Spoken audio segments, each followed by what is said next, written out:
Hello. Hello. Check. Hello. Welcome to the Single O podcast. We're at Superfreak. Thanks for joining and letting me join you here. We are here to talk about coffee and coffee pricing, and we thought some of the best people to talk to would be legends in the industry. Mike, you and I have worked together since 2011. We were just talking earlier, when I first moved to Sydney, the first cafe I visited was Mike at his shop, and they had some little magnetic alphabets that they had on their La Marzocco espresso machine, and when I wasn't looking, they went around and put Wendy in the house in the magnetic letters on the espresso machine, and I thought that was pretty special. And I think that just sort of gave me an idea of how hospitable you guys are and how welcome you make your customers feel. And so I really wanted to talk to you about all fun adventure we've just had, but then also talk about kind of adventures coming up in specialty coffee and sort of what these new prices mean for the industry. So do you want to introduce yourself? Yeah. I feel weird introducing myself to you. Yeah, okay. Dear listeners, yeah. This is Mike. In 2011, I co-opened The Baron, which is out in Castle Hill. Yep. Then in 2014, co-opened The Tuck Shop.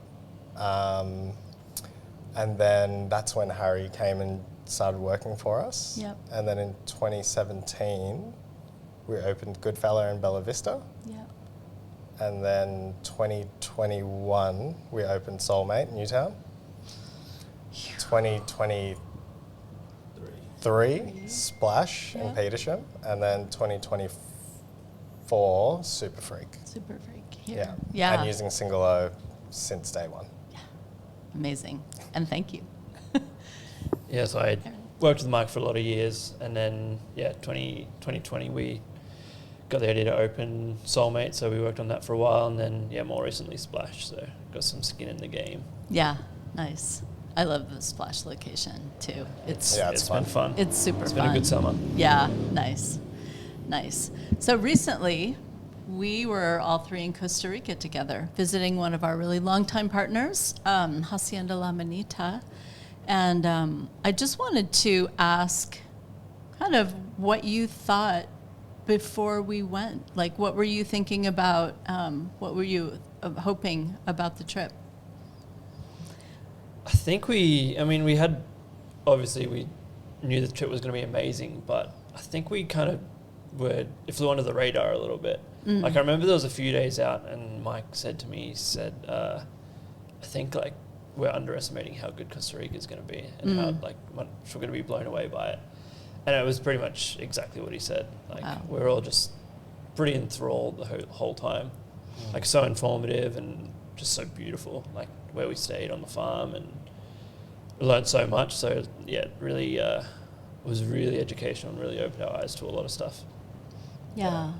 As far as, like, the business aspect of coffee growing and harvesting and producing, what were some things that you learned that maybe surprised you or you weren't expecting to see? I mean, you guys know a lot about coffee, but...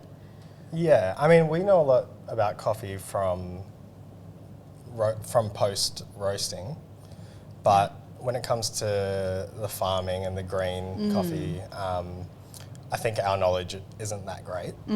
But seeing it in person really opened our eyes up to that. Like, I was really expecting there to be more farming machinery, like more tractors or more technology in some kind of way. But then seeing the gradient of the hills and everything being picked by hand, and then after that going to the washing station. And just seeing how big that process is and how many people are involved, I think that really shocked all of us that were there. Yeah, I mean, for us, we're only one step above the consumer. So for us, we order coffee on an app and it shows up in a bag a week later. And for us, it's kind of like going to the shops and buying a product that you know gets produced somewhere in some other way, but you're not really always thinking about it. You're focused on how you treat it and what you're doing with it. Yeah. And I mean, we visit the roastery, sure, but Yeah. I guess it's easy to kind of not think about what all the stuff that goes in on the other end. Like, it just rocks up and we do our thing with it. Right. And I like with coffee farming, the kind of products you're buying every single day at the grocery store, you always think like mass farming, big combines and fields, but it was just so interesting to see how hands-on it actually was and how small scale it can be. Yeah. And I think, the intensity of the handmade part of all of it. And I think with the exception of Brazil, that's everywhere. Like, there aren't machines and combines, and that still kind of blows my mind, I think. Yeah. But I also, again, think of the handmade part of what you guys do as well, you know? So every cup is also made by hand, right? So there are some folks that have estimated that there are, you know, no fewer than like 50 physical hands that a kilo of coffee would pass through. When you're thinking about, if you want to take, you know, you're thinking about, you know, we all planted coffee trees when we were there, and we didn't take any machete and weed around them. They did that for us before. They probably didn't want to let us have the machete, to be fair. But, you know, everything is done by hand because it's so steep. Like, it might be nice to have a piece of equipment, but you can't. It just actually won't work. You have to walk on the mountain. So when you came back after this trip, did it make you think differently about this business, about yourselves as hospitality people? Yeah. In the coffee world? Definitely. Yeah. I think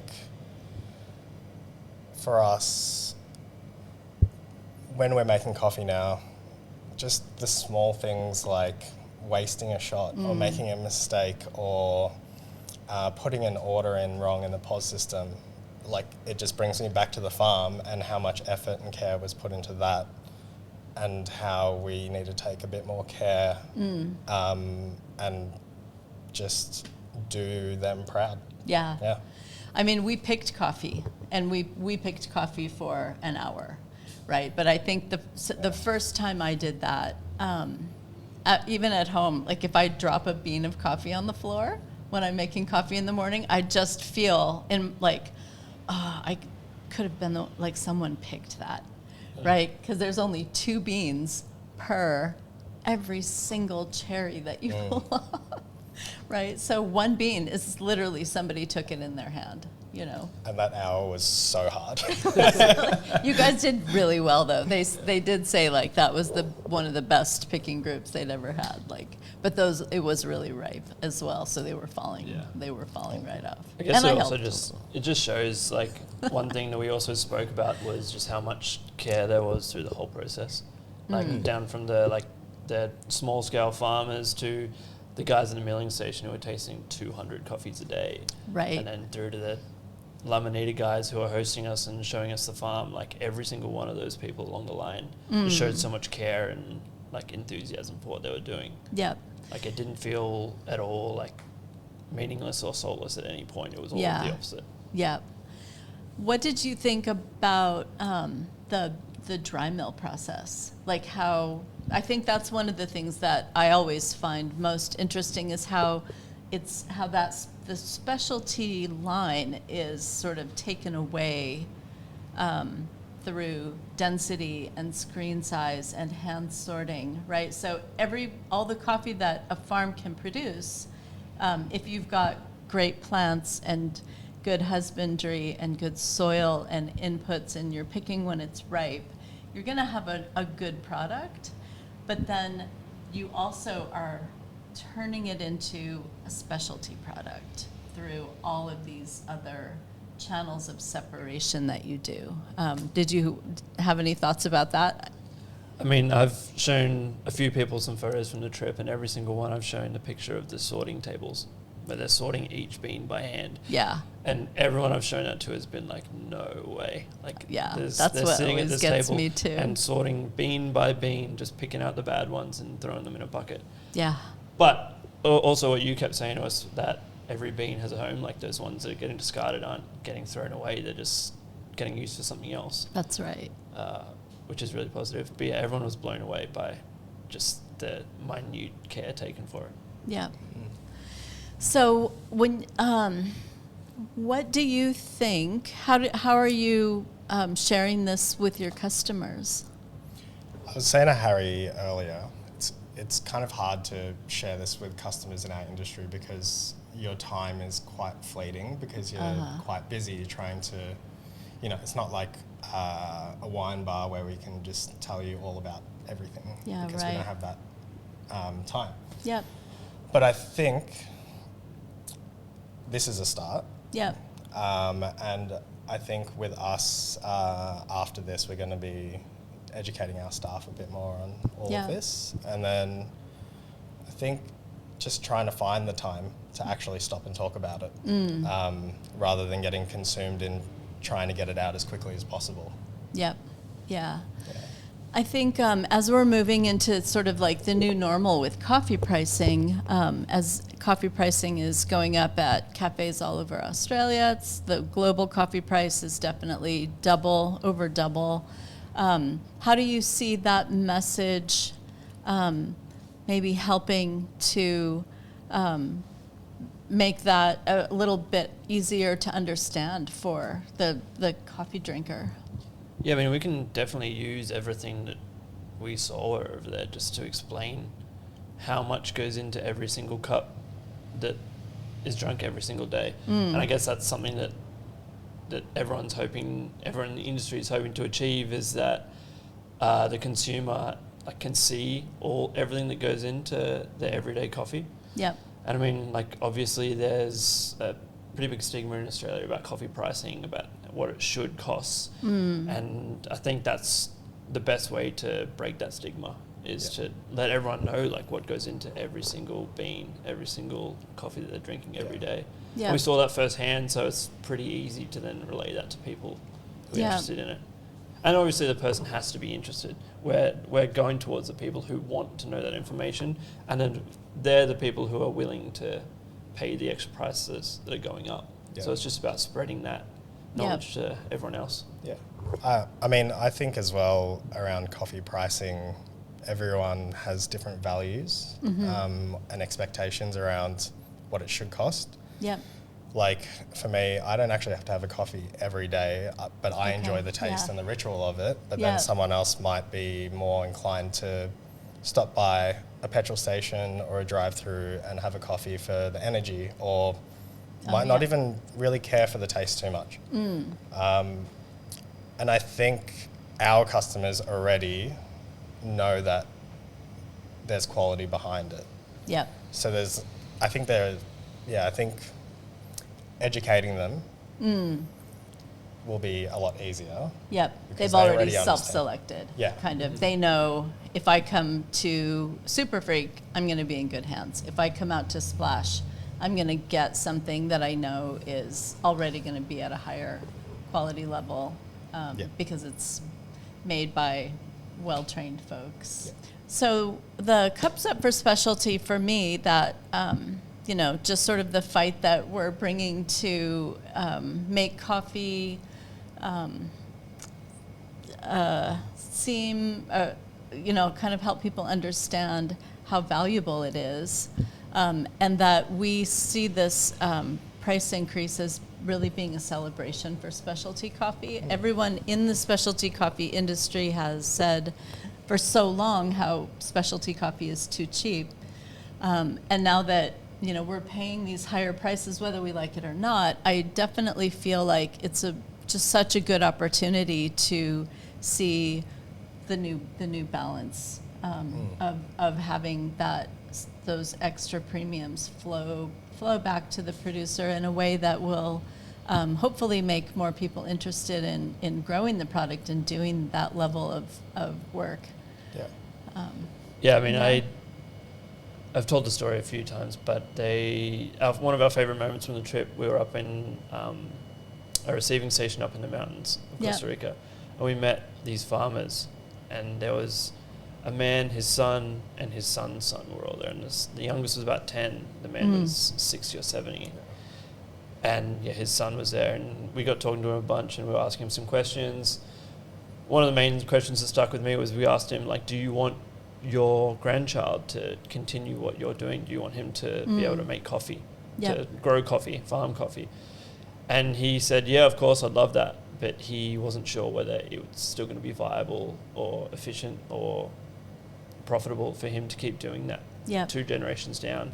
And this is coming from someone who was, I think he said he was 4th or 5th generation coffee farmer. So I guess it's just like putting more stability and less uncertainty into every step of it. So the more that goes into the industry, the more those people are going to have their stability for generations to come. Yeah, because we know that we know that climate instability is probably here for a while, and there might not be anything we can do about that in the short term. But we do know when people have more resources that they can bolster themselves a bit better against some of the harsher parts of those.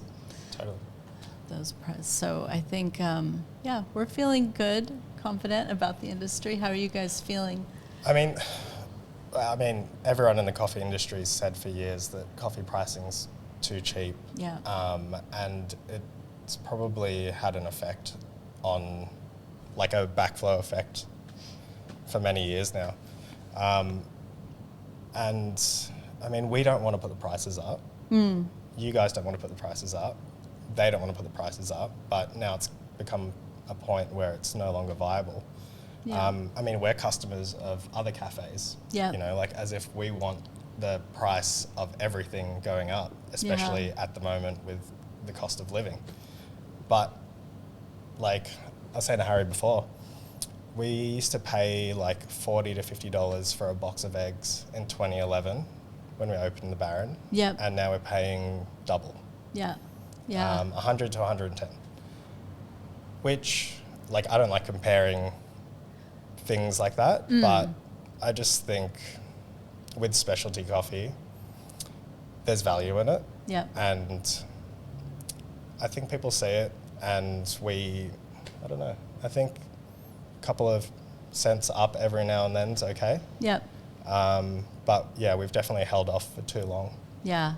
I think everyone is starting to have that sense. And I just think about how important the cafe industry is to our quality of life in Australia. You know, I think I see like young entrepreneurs like you guys who have really, made wonderful places in neighborhoods for people to come and meet one another and enjoy some time socializing and having good food and a good coffee. And I think that's really worth a lot. Thanks again for being here today, guys.